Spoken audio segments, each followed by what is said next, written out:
ভারতের নতুন টি-20 তারকাদের নিয়ে আলোচনায় তার নাম আসে না, ছিলেন না বিশ্বকাপে জায়গা পাওয়ার দৌড়েও।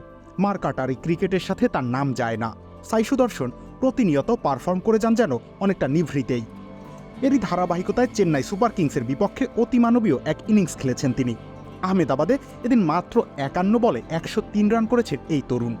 ওপেনিংয়ে নেমে অপরাজিত ছিলেন 18 ওভার পর্যন্ত। দলকে এনে দিয়েছেন আকাশ সম সংগ্রহ।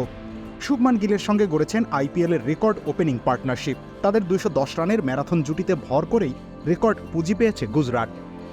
প্রথম 2 ওভার দেখে শুনেই খেলেছিলেন সাই, কিন্তু তৃতীয় ওভারে শার্দুল ঠাকুর আক্রমণে আসতেই ছক্কা হাঁকিয়ে তাকে স্বাগত জানান।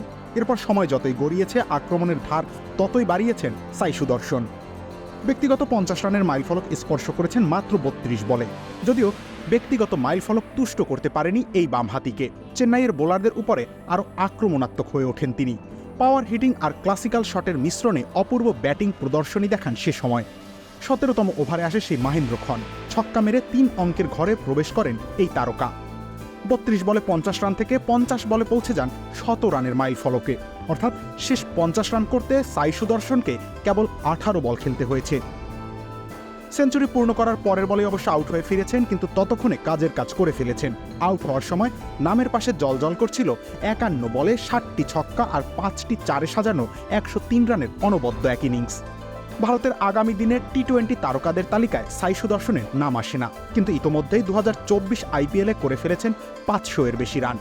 527 রান নিয়ে সর্বোচ্চ রান সংগ্রাহকদের তালিকায় রয়েছেন চতুর্থ স্থানে। স্ট্রাইক রেটও ঈর্ষণীয় 141.28। এভাবে ধারাবাহিক পারফর্ম করে গেলে লোকমুখে সাই সুদর্শনের নাম উচ্চারিত হতে সময় লাগবে না। রবিউল ইসলাম রনি, খেলা 71।